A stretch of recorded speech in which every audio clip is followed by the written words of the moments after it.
Arman sat me down at his kitchen table and blamed me for every cruel thing his son ever said. Part 2. The name printed in black ink at the top of that page belonged to my older brother, Ruslan, who had vanished from our lives 11 years earlier under circumstances nobody in my family would ever discuss out loud. It wasn't a letter at all. It was a typed transcript of a phone call between Daniar and Ruslan, dated 3 weeks before that Sunday, where my brother was coaching Daniar on exactly which insults would hurt me the most and which old wounds to press. Arman had been recording his son's calls for months, convinced Daniar was being manipulated, and what he finally caught was the man I had grieved as good as dead, weaponizing my own teenage shame against me through a teenager I had tried to love like family. Every slur Arman had just recited in that calm voice, Ruslan had written them. Daniar was only the mouth. I dropped the paper. Arman didn't blink, didn't offer a soft word. He said quietly I had needed to hear those insults from his lips first, because if he'd handed me the page, I'd have made it about Daniar again. Ruslan had been calling the house for almost a year, pretending to be a mentor from a youth program, and Daniar believed a stranger was saving him.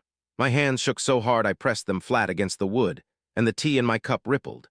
When I asked why, Arman slid a second page across a photo of Ruslan outside my apartment building, taken the previous Tuesday, in the green jacket I remembered from his 16th birthday.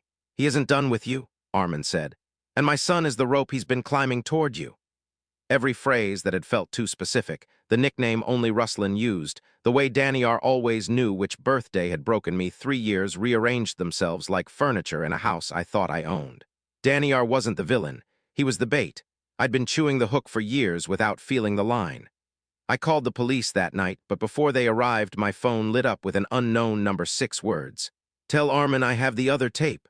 The screen went dark, then bright, like he was watching me read it. I haven't slept in my apartment since.